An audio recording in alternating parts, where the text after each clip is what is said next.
Bueno, buenas tardes, bienvenidos a todos, bienvenidos a las primeras jornadas preparatorias del 31º Congreso Nacional de Derecho Procesal, auspiciado por la Asociación Argentina de Derecho Procesal. Para mí es un gusto hacerlo desde Córdoba. Mi nombre es Claudia Salazar, yo, participo, soy miembro del Comité Ejecutivo de la Asociación, y en esta oportunidad, como miembro y profesora de la Universidad Blas Pascal, hemos organizado estas primeras jornadas con el auspicio de dicha universidad, y también, ha participado como auspiciante la Facultad de Ciencias Jurídicas y Sociales de la UFASTA. Por eso le vamos a dejar dar unas palabritas, a la decana, a la doctora María Paula Yacaglia, para que también ella dé una bienvenida a esta jornada. Te escuchamos, María Paula. Hola, buenas tardes a todos. Buenas tardes, Claudia. En primer lugar, darle las gracias a la doctora Salazar y en la persona de ella, la Universidad de Blas Pascal y a la Asociación Argentina de Derecho Procesal, por permitirnos acompañarlos a ustedes en estas jornadas de trabajo y encuentro, donde sin duda se presentarán y se debatirán temáticas de interés muy profundo y académico, y lo harán abordados por reconocidos juristas y doctrinarios como son los doctores Rojas, Arasi, Samar, Flores, Salgado, Avellaneda, y seguramente quizás me olvidé de alguno y pido disculpas si así fue. Pero la verdad para nosotros es una gran alegría poder acompañarlos, y reitero ese agradecimiento a la doctora Claudia Salazar y la disposición de la Facultad de Ciencias Jurídicas y Sociales de la Universidad FASTA, que tiene su sede central en la ciudad de Mar del Plata, pero que como tiene la carrera bajo la modalidad de distancia, tiene centros de apoyo académico distribuidos en todo el territorio del país, también en Córdoba, y eso es lo que nos permite, y las nuevas tecnologías, poder estar presentes hoy con ustedes. Así que simplemente eso, agradecerles, estar unas fructíferas jornadas de trabajo. Muchas gracias, Claudia. Muchas gracias, muchas gracias. Bueno, ahora vamos a seguir. La presentadora, la coordinadora oficial es Valeria Sola. Ella pertenece a los jóvenes procesalistas de la Asociación Argentina de Derecho Procesal. Es mi mano derecha en todo lo que hago acá en Córdoba, que estamos haciendo en el país. Así que, Vale, de ahora en más queda en tus manos las presentaciones y todo. Bueno, Claudia, muchas gracias. Buenas tardes y bienvenidos a todos. Claudia ya dio mi nombre, soy Valeria Sole, integro la Comisión de Jóvenes, y le agradezco a la doctora Salazar por permitirme estar en este encuentro, compartiendo y presentando todos los grandes procesalistas que vamos a tener durante todos, tanto en la jornada de hoy como el día viernes, y que nos van a acompañar. Damos así inicio a estas jornadas preparatorias, y queremos agradecer en primer lugar a la Asociación de Derecho Procesal, a la Universidad UFASTA, que recién nos acompañó la decana, y a la Universidad Pascal. También agradecemos a los disertantes y a todos ustedes que están presentes hoy acompañándonos. Bueno, ahora sí vamos a presentar a nuestro querido doctor Jorge Rojas, que es el primer disertante y que va a abrir estas jornadas, y si bien todos lo conocemos, no obliga a presentarlo tanto a él como a los demás disertantes por la trayectoria que todos tienen. El doctor Jorge Rojas es abogado, es egresado de la Universidad de Buenos Aires, es profesor de Derecho Procesal Civil y Comercial de la Facultad de Derecho de la UBA, en las carreras de grado y de posgrado, universidades e instituciones públicas y privadas. Es miembro del Instituto de Derecho Procesal, de la Academia Nacional de Derecho, es presidente de la Asociación Argentina de Derecho Procesal, es miembro del Instituto Iberoamericano de Derecho Procesal, es expositor y ponente de diversos congresos, jornadas, tanto en instituciones públicas como privadas y a nivel nacional e internacional, y es autor de diversos libros y artículos jurídicos. El tema que va a abordar el doctor Rojas hoy va a ser la tutela judicial efectiva. Les doy la bienvenida a todos en nombre de la Asociación Argentina de Derecho Procesal. Les agradezco a todas las instituciones y universidades que están participando en la organización de esta. Es la primera jornada preparatoria del año. Fíjense qué casualidad que el primer Congreso Nacional de Derecho Procesal se realizó en Córdoba, y ahora Claudia ha sido la promotora de la organización de estas jornadas preparatorias, y esta es la primera también. Así que un placer compartir este rato con ustedes. La asociación está a disposición de todos ustedes, estamos en plena organización del Congreso, esperamos tener la suerte de poder hacerlo, por las razones de público y notorio conocimiento que todos ustedes saben. Suponemos que el año próximo, en septiembre del año que viene, suponemos que la situación esta ya va a estar superada, pero la verdad que es una simple expresión de deseos, es nuestra voluntad, y con voluntarismo la pandemia no se supera. Solamente podemos tomar estas medidas preventivas de aislarnos, mantener las distancias sociales que corresponden, cuidarnos con el barbijo, en fin. Es una enfermedad muy especial porque todavía no tiene un remedio específico. Así que rogamos que esto se supere lo más pronto que se pueda superar y que cesen estos padecimientos que está atravesando toda la humanidad. Y quizás sea un llamado de atención para todos nosotros. Como vi que Valeria me engañó con el currículum, porque sabe que a mí me gusta que me presente como profesor titular de Derecho Procesal de la UBA y como presidente de la asociación, y ella dijo unas cuantas cosas más, que seguramente la sacó de algún lugar. No es que la rete, pero la voy a corregir en un punto que me va a dar pie para empezar a charlar. Fíjense que lo que dijo Vale es que yo iba a hablar de tutela judicial efectiva. Y en verdad este es el sintagma que estamos acostumbrados a ver todos nosotros como tutela judicial efectiva. Sin embargo, yo le decía a Claudia cuando organizamos esto, que me gustaría hablar de la tutela efectiva, para mostrar por qué no solamente la tutela es la judicial la efectiva. Sucede que en nuestro país, al igual que en el resto del mundo, se produjo un cambio notable luego de la creación de las Naciones Unidas, del desarrollo que tuvieron los tratados internacionales de derechos humanos, y empezamos a introducirnos en una especie de nuevo mundo, entre comillas, desde el punto de vista jurídico, digamos, porque de alguna manera esos tratados internacionales de derechos humanos cobraron una envergadura superlativa, y para nosotros, para nuestro país, con un punto de partida muy especial, que es la superación de una década oprobiosa, como fue la década de los 70, y el advenimiento al nuevo sistema democrático que, gracias a Dios, lo estamos manteniendo desde 1983, y lo cuidamos como si fuera un niño, porque de alguna manera nuestros comportamientos tienen ese carácter infantil que describe a una democracia incipiente. Y esto tiene que ver precisamente con el tema, porque la tutela no solamente debe ser efectiva desde el punto de vista judicial, sino que lo que yo sostengo es que todos los poderes del Estado deben estar comprometidos en brindar a su población, a la gente, una tutela que resulte efectiva. Y fíjense, yo voy a tomar un ejemplo que ustedes todos conocen para tratar de bajarlo a la realidad todo esto, ¿no?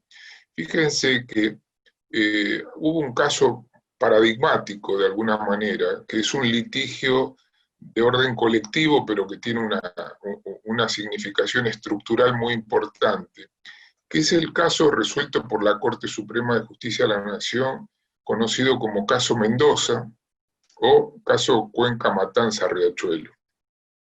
Mendoza porque Beatriz Mendoza era una visitadora social que trabajaba en la Municipalidad de Avellaneda, y cuando concurrió al lugar, a la zona donde está el riachuelo, donde habitan miles y miles de personas, contrajo una enfermedad y a partir de esa enfermedad empezó un poco a desovillarse esta madeja que concluyó en una cuestión judicial y que nosotros decimos que es un litigio estructural por la sencilla razón de que tiene un impacto directo en cada uno de los poderes del Estado. Fíjense que hay dos aspectos que a mí me gustaría destacar y que ustedes miren con un poco de detenimiento. El primer aspecto es que la intervención de la Corte, más allá de, yo no voy a analizar la competencia originaria exclusiva de la Corte, tampoco voy a analizar que la Corte dividió el proceso, más allá que es muy importante, porque se quedó con un pedazo de proceso y el otro pedazo de proceso vinculado a los daños y perjuicios que se reclamaban, lo derivó a la justicia federal local, con asiento, creo que estaba en Quilmes, el asiento del tribunal. Pero lo cierto es que la Corte, cuando conoce del caso, rompe la estructura procesal que nosotros conocemos. ¿Para qué la rompe? La Corte rompe con el proceso judicial, tal como nosotros los conocemos, porque si no, no podía haber brindado una tutela desde el punto de vista judicial que resulte efectiva. ¿Por qué? Miren, es muy sencillo de entender. Estaban demandados dos estados, el nacional y el provincial. Estaban demandados dos municipios, además de 44 empresas. Es decir, el litisconsorcio pasivo que se había generado era un litisconsorcio de suma envergadura.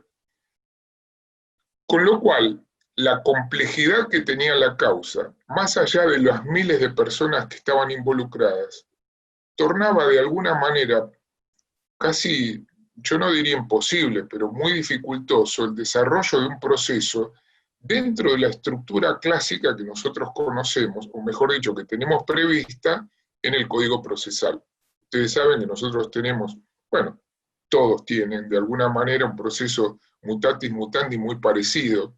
En la mayoría de las provincias todavía sigue existiendo el Código Nacional como código base, más allá de que hubo muchas reformas, pero tenemos un proceso con una estructura clásica de una etapa introductoria, una etapa probatoria, una etapa conclusional, después vienen las etapas recursivas, después viene la etapa de ejecución. ¿Esto qué significaba? Significaba que de la demanda que se había interpuesto, se debía correr traslado a todos los demandados para que comparezcan, la contesten, con los plazos ampliatorios que significaban no solamente los municipios, sino el Estado Nacional, etcétera, etcétera, etcétera. Mientras tanto, ¿qué sucedía? Había gente que estaba enferma, y las enfermedades, más allá de las distinciones que tenemos que hacer en cada caso, tenían distintos impactos en cada una de las personas. Por lo tanto, esas personas necesitaban algún tipo de atención. ¿Qué hizo la Corte? Y a mí lo que me interesa mostrarles a ustedes es por qué hablamos en este caso de la tutela, en este caso judicial, debe ser efectiva. Cuando la Corte rompe el esquema, o mejor dicho, la estructura procesal de la que tenía que valerse, abre el conocimiento de su causa, no solamente porque ya conocía la demanda, sino convocando a las partes involucradas a audiencias públicas. Una vez que convocó a las partes a la audiencia pública, en forma paralela, había ordenado la realización de algunos medios de prueba que eran conducentes para su conocimiento. ¿Para qué? Para conocer el grado de complejidad que tenía la causa y los canales por los cuales la debía conducir.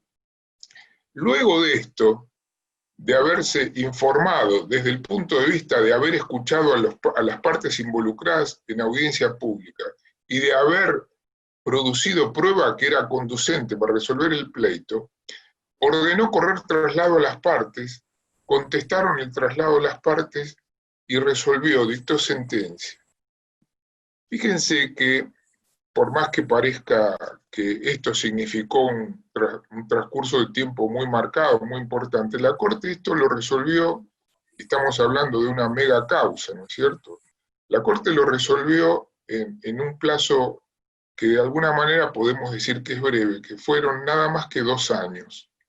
Sin embargo, el impacto estructural que provocó el caso significó que la Corte convocara al poder administrador, a los distintos poderes administradores, mejor dicho, para conformar empresas que trabajaran en la solución del conflicto.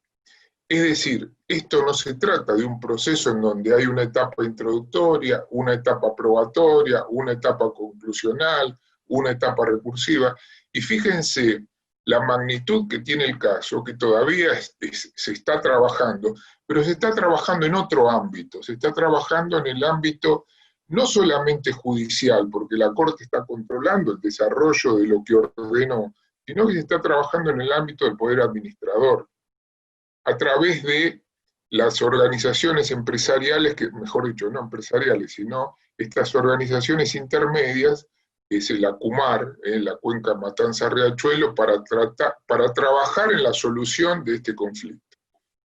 El impacto social es enorme.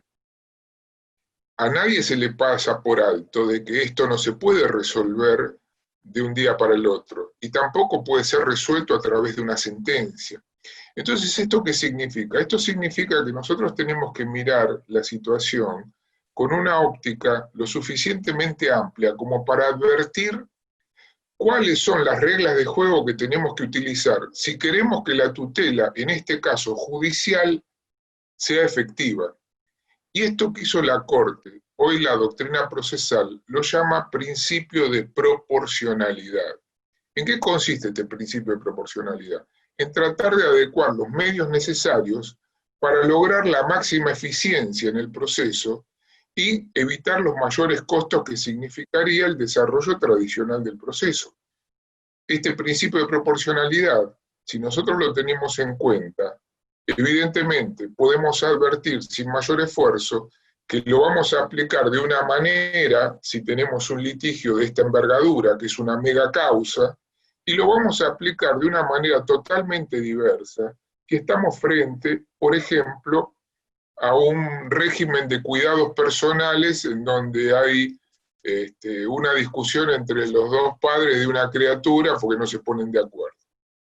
Casualmente, el otro día una amiga me preguntaba algo sobre un recurso en un proceso de esta índole. Y fíjense, a mí se me ocurrió preguntarle, decime, ¿cómo tramita ese proceso? Y tramita como juicio sumario. Entonces, fíjense lo que estamos haciendo nosotros. Una cuestión que tiene que ver con cuidados personales, la estamos tramitando, por ejemplo, en este caso, ¿no?, por vía de un juicio sumario. Estamos hablando de la provincia en este caso. Es una cuestión que merece un detenimiento, ¿no?, porque me parece que tramitar un tema de la índole de estos cuidados personales, en donde dos padres debaten si el régimen que van a utilizar va a ser tal o cual, a través de un juicio sumario, por lo menos yo lo vería ahora, a esta altura del desarrollo del derecho procesal, como una especie de enormidad, porque implica un exceso frente a la problemática de la que se trata. ¿Y esto a qué nos lleva? Esto nos lleva a que nosotros tenemos que distinguir cuáles son los conflictos que vienen al ámbito judicial para saber cuál es el molde que resulta adecuado para el tratamiento de ese conflicto. Esto no quiere decir que vamos a hacer un proceso para cada conflicto. Lo que tenemos que tener en cuenta es que puede haber un proceso madre, pero vamos a ver cuáles son las facultades de las que se vale el juez para el desarrollo de ese proceso. De alguna manera, los ingleses resolvieron esto con 3 tipos de procesos, y esto que les estoy señalando los denominan small claims, y estos pequeños procesos de menor cuantía serían, pero acá lo que no interesa es la cuantía, sino lo que interesa es la envergadura del conflicto. Y entonces este tipo de procesos, a la luz del principio de proporcionalidad, podría ser tratado aún sin audiencias que tenga que recibir el juez a través de una audiencia preliminar, o a través de una audiencia de vista de causa, etcétera, etcétera, etcétera, sino de una manera mucho más simple y mucho más atendible para las necesidades de la gente. Y estas necesidades de la gente no son de incumbencia exclusiva del Poder Judicial, porque fíjense que en el caso Mendoza que estoy relatando yo, de alguna manera excede al ámbito del Poder Judicial y entra dentro de la órbita de lo que serían las facultades del Poder Administrador, que sería, en este caso, la aplicación de políticas públicas adecuadas para atender, no digo ya tanto los déficits habitacionales que se pudieran presentar, sino los problemas de salud que se pueden presentar, a la luz de las condiciones habitacionales que tiene esa gente, y a la luz del espacio que ocupó esa gente para poder radicarse.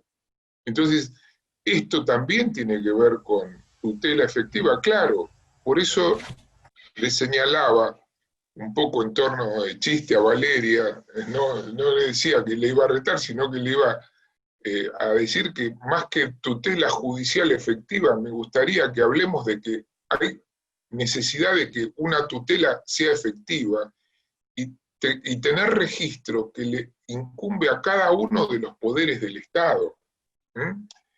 Esto de cómo le incumbe a cada uno de los poderes del Estado entra dentro de la órbita de las políticas públicas que se desarrollen. Ahora, a la luz de lo que señalamos al comienzo, cuando entramos en un Estado de derecho constitucional y además convencional, por lo que les indiqué al principio, a la luz de las convenciones internacionales que conforman el bloque de constitucionalidad que consagra el artículo 75 en los incisos 22 y 23. Lo que tenemos que tener en cuenta es que si el poder legislador hace la ley, tiene que hacer la ley conforme a las necesidades de la población. ¿Y esto qué significa? Y esto significa brindar una tutela efectiva. Fíjense lo que está sucediendo hoy. Hoy nosotros tenemos dictada la ley 27.541.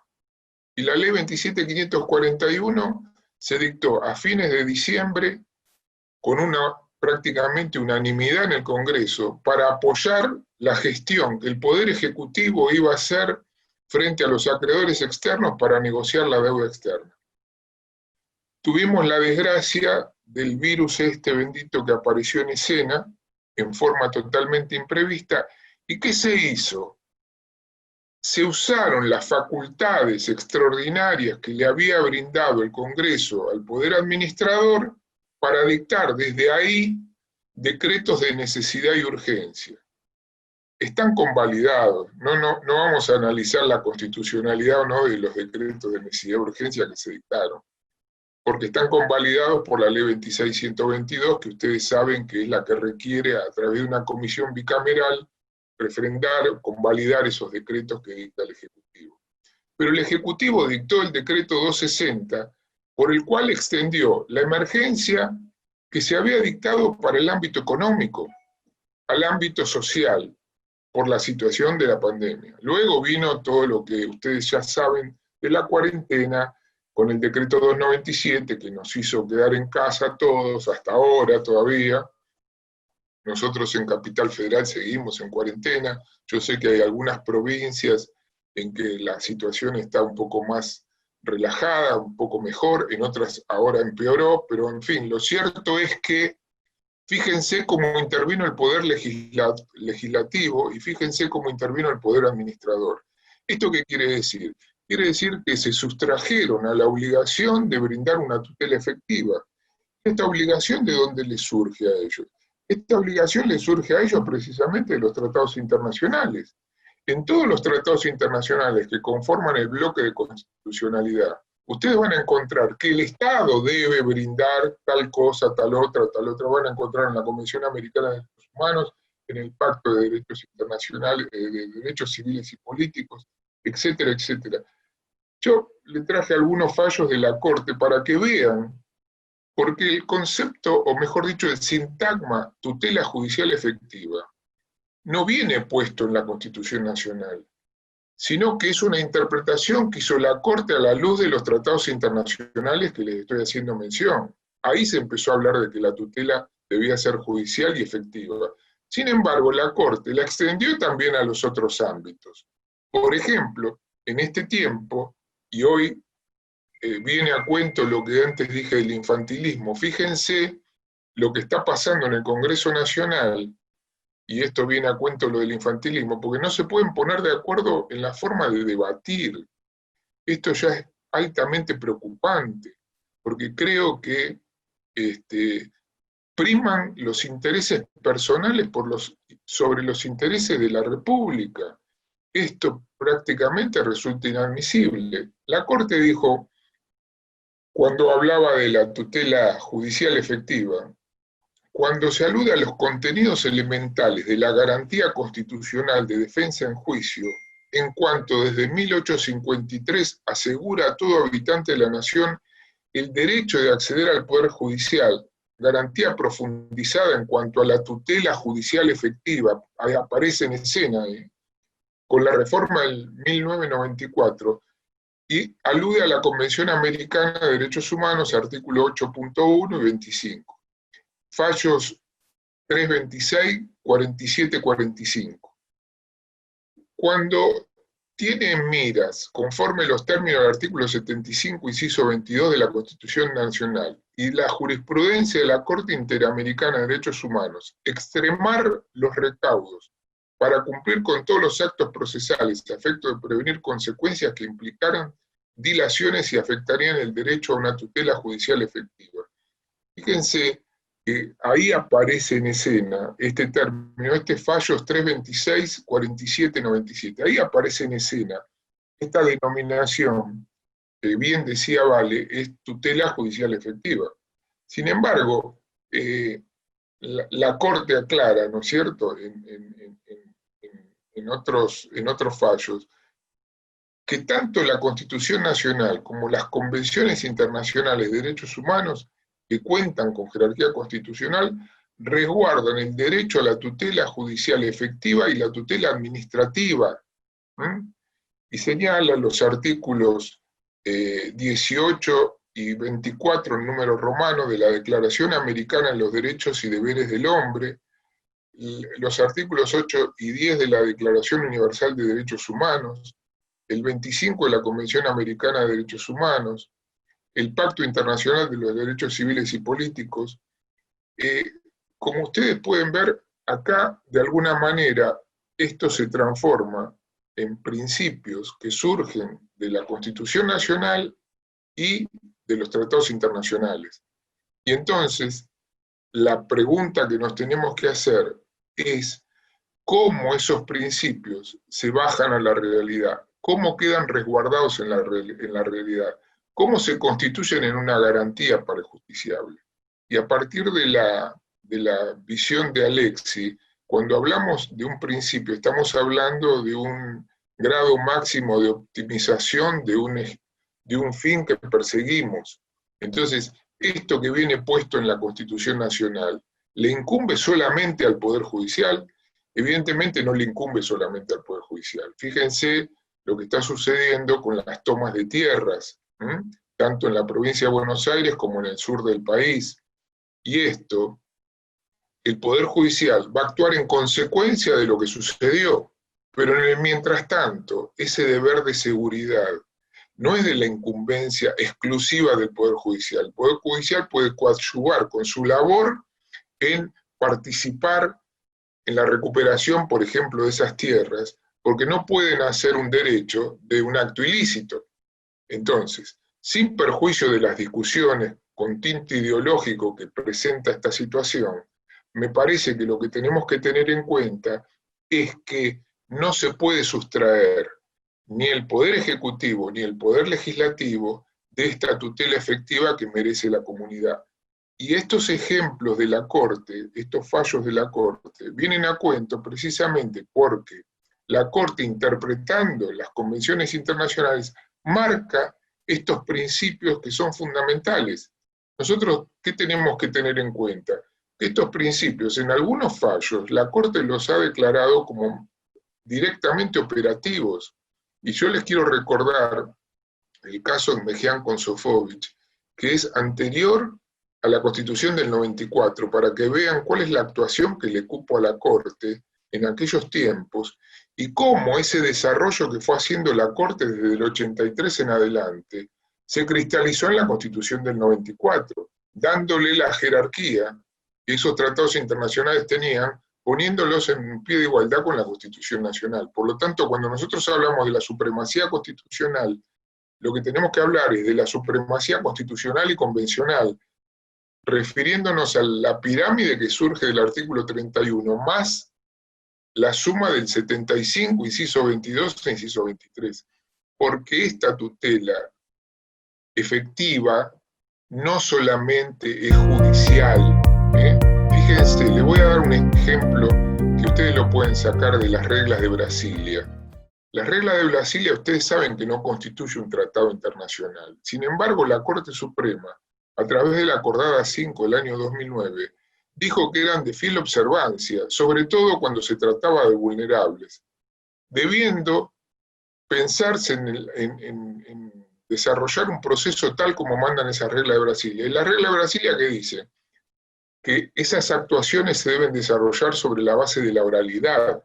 Entonces, mal puede el legislador sustraerse de esa obligación de diseñar un proceso que tenga oralidad suficiente como para que se respeten ese principio que surge no solamente de la regla de Brasilia, sino de la interpretación que hizo la Corte de esas reglas de Brasilia.